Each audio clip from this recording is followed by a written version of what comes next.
दोस्तों, काफ़ी लोगों के सवाल आते हैं और ये सवालों के जो जवाब ढूँढना है काफ़ी मुश्किल हो जाता है। कुछ लोग ये कहते हैं कि पूजा उन दिनों में बेसिकली जिनके पीरियड स्टार्ट हो जाते हैं, उन दिनों में पूजा करनी चाहिए या नहीं करना चाहिए? कोई कर्मकांड करना चाहिए या नहीं करना चाहिए?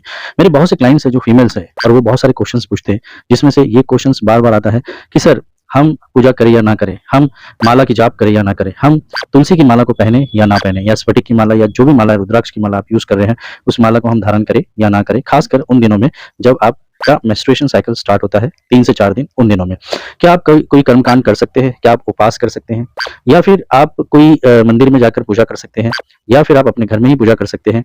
क्या आप मंत्र जाप कर सकते हैं? क्या आप भगवत गीता का पाठ कर सकते हैं? ऐसे अनगिनत सवाल आप लोगों के मन में आते होंगे और ये जो सवाल है, यही सवाल आज इनके जवाब में लेकर आया हूँ फ्रेंड्स। और आज ये वीडियो यदि आप बहुत सारे लोगों के साथ में शेयर करेंगे तो आपके साथ में बहुत सारी चीज़ें बिल्कुल खत्म हो जाएँगी। मैंने आपके जो ज़हन में जो सवाल आते हैं, आपके मन में जो सवाल आते हैं, पूजा पाठ को लेकर और मेंसेस पेड से रिलेटेड कुछ सवाल आते हैं। कुछ लोगों के मन में कुछ भ्रांतियाँ होती है, कुछ लोगों के मन में कुछ मीत होते हैं और कुछ लोग अलग तरीके से गाइड किए जाते हैं इन सब चीज़ों के लिए। आज मैं आपको बहुत आसान तरीके से इन चीज़ों को समझाऊँगा। फ्रेंड्स, मैं Raj Bagul, holistic lifestyle coach, occultist, astro vastu consultant और मनी रेकी ग्रैंड मास्टर।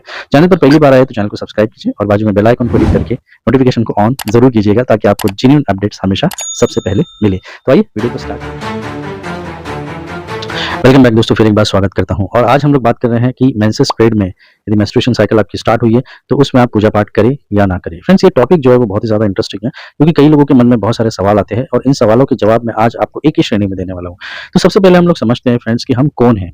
हम कौन हैं बेसिकली? यदि हम शरीर को धारण करके आए तो हम एक कॉम्बिनेशन से, we are the combination of body, mind, soul and intellectual things. यानी हम ये 4 चीज़ों का कॉम्बिनेशन है और ये 4 चीज़ें जो होती हैं उसमें सबसे इंपॉर्टेंट होता है बॉडी हमारा। क्योंकि बॉडी किस लिए दिया गया हमें? तो बॉडी हमको दिया गया है कर्म करने के लिए फ्रेंड्स, और कर्म का संबंध सीधा-सीधा बॉडी के साथ में जुड़ा हुआ है। अब हम मेंस्ट्रुएशन साइकिल की बात करते हैं या पीरियड्स की हम लोग बात करते हैं जो 3 से 4 दिनों में होता है। किसी-किसी महिला को 5 दिन, 10 दिन और 7 दिन भी होता है फ्रेंड्स। बट यदि हम इस चीज़ की बात करते हैं तो ये एक शारीरिक क्रिया है। शारीरिक क्रिया यानी इसका सीधा-सीधा संबंध जो है वो शरीर के साथ में जुड़ा हुआ है। अब हमारा जो शरीर है वो उन दिनों में बेसिकली प्यूरिफिकेशन प्रोसेस करता है। यानी शरीर जो है वो अपने आप को प्यूरिफाई करने की प्रोसेस में होता है, जहाँ पर बहुत सारे आपके केमिकल रिएक्शंस होते हैं, हार्मोनल रिएक्शंस होते हैं, हार्मोनल चेंजेस होते हैं, आपके मेंटल चेंजेस होते हैं, आपके फिजिकल चेंजेस होते हैं फ्रेंड्स। और इन प्रोसेस में यदि आप कोई फिजिकल क्रिया करते हैं या आप अपने बॉडी के द्वारा कोई कर्म करते हैं तो शायद वो कर्म जो होता है वो आपके लिए वर्जित होता है। जैसे मैं आपको बताऊंगा कि यदि आप पूजा पाठ करना चाहते हैं, आप मंदिर में जाके कोई पूजा करना चाहते हैं तो वो आपके लिए बेनिफिशियल नहीं रहेगा क्योंकि वो आप एक कर्म कर रहे हो जो आपके शरीर के साथ में जुड़ा हुआ है। आप अपने घर के मंदिर में सेवा करना चाहते हैं और मान के चलो कि आपके अलावा बहुत सारे लोग हैं घर में तो वो उसकी पूजा कर सकते हैं, बट आप उनकी पूजा को ज्यादातर अवॉइड कर सकते हैं। आप किसी भगवान की पूजा करना चाहते हैं फ्रेंड्स तो आप अपने शरीर का उपयोग कम करेंगे क्योंकि आप एक शारीरिक प्रोसेस में हैं। आप एक शरीर की पूरी प्रोसेस में इन्वॉल्व है और जब आप एक शरीर की पूरी प्रोसेस में इन्वॉल्व है फ्रेंड्स तो आप अपने प्यूरिफिकेशंस को एंजॉय कीजिए।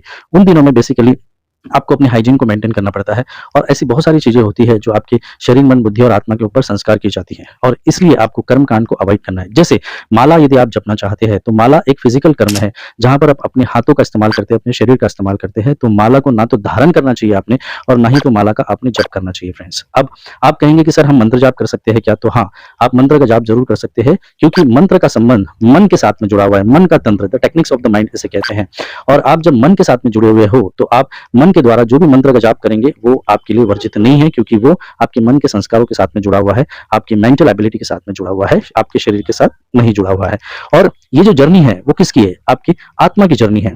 आप इस जन्म में शरीर जो धारण किए हैं वो आपके आत्मा की जर्नी है। तो आप मेडिटेशंस भी कर सकते हैं, आप प्रेयर कर सकते हैं, बट आपको फिजिकल कर्म नहीं करना है जहां पर आपके शरीर का इन्वॉल्वमेंट होता है। ऐसे कर्मों को आपको ज्यादा से ज्यादा अवॉइड करना है फ्रेंड्स। अब कई लोग पूछते हैं कि सर हम फास्ट कर सकते हैं क्या? हाँ, आप उपवास कर सकते हैं क्योंकि उपवास का मतलब क्या है? ऊप का मतलब है ऊपर और वास का मतलब है रहना, यानी आप ईश्वर के साथ रह सकते हैं। कुछ लोग उसमें अपने फास्ट करते हैं यानी अपने शरीर जो है उसमें आप अपने शरीर को भूखा रखते हैं यानी आप फास्ट करते हैं। तो यहाँ पर एक बात मैं और कहना चाहूंगा कि आपकी एक प्यूरिफिकेशन प्रोसेस हो जाती है आपके शरीर की, यानी आपकी स्मॉल और लार्ज इंटेस्टाइन जो है वो पूरी तरह से प्यूरिफाइड हो जाती है यदि आप 8-10 घंटे का भी उपवास करते हैं तो। और आप ज्यादातर ईश्वर के सानिध्य में रहते हैं जहां पर आपका मन, आत्मा और बुद्धि इन्वॉल्व है तो आपको बिल्कुल भी इस चीज से घबराना नहीं है। यानी आप मंत्र का जाप कर सकते हैं, आप चाहे तो आप मौन में रह सकते हैं, आप मेडिटेशंस कर सकते हैं, आप प्रेयर कर सकते हैं, बट आप कोई कर्म कांड नहीं कर सकते। जैसे माला जपना आप नहीं कर सकते, पूजा पाठ नहीं कर सकते, या फिर कोई भी संस्करण करना है आपको वो नहीं कर सकते, या कोई भी संस्कार आपको करना है तो वो काम आप नहीं कर सकते क्योंकि आप एक शारीरिक प्यूरिफिकेशन में कर रहे हो सारी चीजों को। तो ये था फ्रेंड्स एक सादा सिंपल जवाब जहां पर मैं आपको बता रहा हूं कि आप जो अपने शरीर के साथ जुड़े हुए कर्म है वो कर्म आप उन दिनों में नहीं कर सकते, खासकर आपका जब मेंसेस स्टार्ट हो, आपके पीरियड स्टार्ट हो तब।